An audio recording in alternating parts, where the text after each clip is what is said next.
Hello po mga kabaslag, welcome po muli sa panibago nating vlog. Good morning po.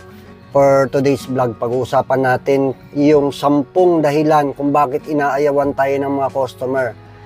Sabi nga, pera na, naging bato pa. Hindi na natin patatagalin, pero bago ang lahat, baka po pwede naman paki-like naman, share, and comment itong ating vlog na ito. At sa mga hindi pa nakapag-subscribe, baka pwedeng pakiclick na rin yung subscribe at ang notification bell para ma-update kayo sa iba pa nating mga gagawing mga vlog. Unang-unang dahilan kung bakit umaayaw ang customer ay ang sobrang mahal ng presyo ng ating mga unit. So walang lamang problema doon sa mataas ang presyo, pero wag naman yung sobrang mahal na hindi na makatwiran. Kaya ang nangyayari, sa halip na nagiging customer natin yung iba, nawawala kasi sobrang taas din natin talaga magpresyo. Pangalawang dahilan, kulang sa unit. Madalas hindi available or kulang talaga ang unit. Pagkakulang, tapos hindi naman sapat doon sa pangangailangan ng ating customer. Bawa, ang unit mo, meron ka 10 table, pero ang bawat table, good 10 seaters, pero ang kailangan ng customer mo ay 200 packs, so hindi sasapat. Hindi mo talaga makukuha yon. So kaya nga kailangan dagdag lang tayo ng dagdag ng unit. Pangatlong dahilan, matagal sumagot sa mga inquiries. Merong mga page, may mga promotion sa online. Pagka merong nag-i-inquire, ang bagal, or kung sumagot ngayon, mamaya-maya, ang tagal ulit ng reply. So maiinip yung mga customer pagka ganon, lumilipat sa iba. So yan yan, isa sa dahilan. At kung may pwesto naman, hindi naman sa online, diba, meron kang pwestong tables and chairs sa isang lugar, pero lagi namang sarado, syempre, yung mga customer ninyo na sa halip na sa inyo magre-rent, diba, or bibili ng items, mawawala din, hindi nyo rin makukuha. Imaginin mo naman kung kahit tayo naman lumagay sa kalagayan, tayo consumer, tayo customer, tapos meron tayong suking tindahan, tapos makikita mo, nagbubukas lang, MWF, TTHS, sarado. Kahit sabihin natin mura yung paninda mo, pero kung laging sarado, at pipiliin na lang ng iba, di bali ng mahal, pero lagi namang bukas. Kung kaya natin na magawa ng paraan na 24 hours, merong sumasagot, mas maganda, lalo na minsan, mas madaling araw.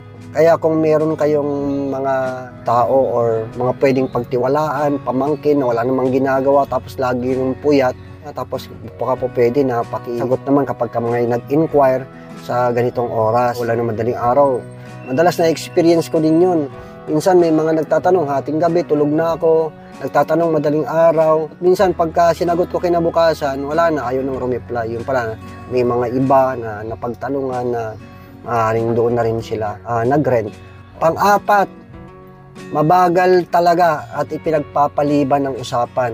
Nandyan ka nga, lagi ka nga naka-online or lagi kang sumasagot sa inquiries, pero mabagal kapag mayroong request ang customer, hindi agad nagagawa. Sabihin natin, opo, pwede bang pakitingnan naman yung kung anong size ng ganitong table mo, ganyan. Lumipas ng mga ilang araw, hindi mo pa naibibigay kasi hindi mo alam. Mabagal. Nag-request na po pwede bang pakipicturan yung ganitong setup ng table mo na mayroong ganitong cover. Ilang araw na, hindi pa rin ipapakita, hindi pa rin nasi-setup, hindi pa rin napipicturan. So pagka ganon, posibleng lumipat na rin ng ibang mga nagpaparent.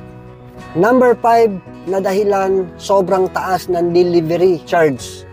So walang problema kung maglalagay tayo ng delivery charge sa bawat deliver natin, pero maging makatwiran din sa paglalagay ng delivery charge. Huwag naman sobrang mahal, sobrang taas na kumbaga may income na rin naman doon sa pinarenta, may income ka na rin naman doon, tapos sobrang taas pa ng patong sa delivery. So pagka ganun, posible na umayaw yung mga customer natin. Pang-anim na dahilan, hindi maganda ang serbisyo. May nag-rent, tapos hindi nagiging magandang serbisyo sa pamamaraan na nag-deliver ng pagganong-ganon lang, hindi ini-inform or hindi masyadong kino-communicate yung tao or hindi pinaipapaliwanag ng husto yung mga dapat na ipaliwanag. So yung serbisyo hindi maganda. Tapos pagka naglagay ng mga gamit, ng mga unit doon sa dinideliveran, basta na lang, kumbaga sa padaskol-daskol, burara, di ba?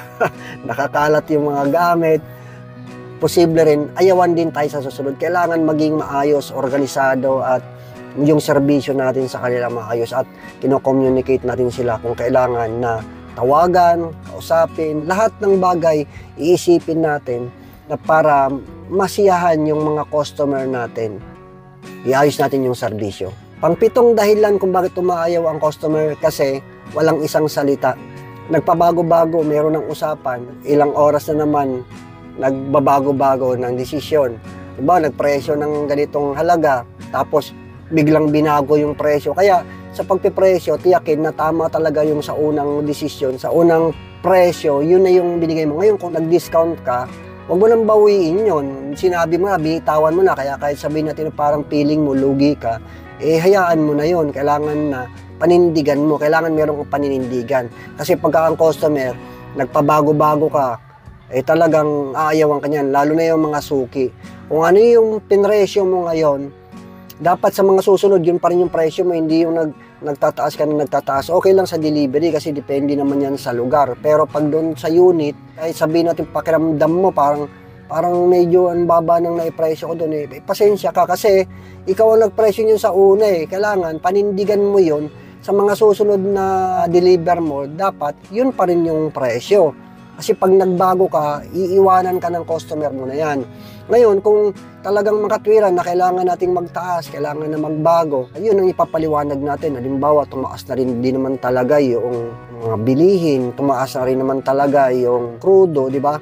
So maraming bagay na kailangan din. Depende yun. Huwag naman yung isang buwan pa lang, 2 buwan pa lang, taas ka na naman, di syempre, pwede kang iwanan talaga yan. Bigyan nyo rin ng tamang dahilan. Pagka sobrang taas na naman din talaga ng inflation rate, kailangan din naman talaga natin na magtaas ng presyo. Pang-8 dahilan, walang OR. Lalo na yung mga malalaking event. Kung gusto nyo kumita ng malaki, natural, nandun ang pera sa malalaking event. Yung sa mga corporate, sa mga malalaking kumpanya, kapag may mga nag-o-organize dyan ng mga empleyado din nila at kinokontak kayo, talagang naghahanap yan ng OR. 300 packs, 500 packs, pagka 1,000 packs. Pagka ganun na, kailangan na talaga ng OR nun. Ngayon, kung wala kang OR, posible na hindi mo talaga yun makukuha o ayawan ka ng customer na yun. Pang-siyam na dahilan, marumi ang gamit. Lalo na yung mga cover, yung mga tela. Pagka marumi ang gamit mo, maaring i-rent ka nila ngayon. Pero sa mga susunod, hindi na talaga uulit yun. Aayaw at aayawan ka na ng customer. Ang dumi-dumi ng gamit, hindi nila laban, or kung laban man, hindi inaayos paglaba. O yung iba nga, yung mga tela ng iba, kahit na may mga sira na, hindi na rin talagang maganda. Yung iba, ang pangit na tingnan, ginagamit pa rin. Pwede kang ayawan nun. So pagka talagang hindi na ubra yung gamit mo, pangit na talaga, wag mo nang gamitin. Total, kumita ka na rin naman dyan. Huwag mo nang gamitin kasi tinitingnan din ng customer yun. Pang-10 dahilan kung bakit inaayawan ng customer, kasi yung gamit hindi quality.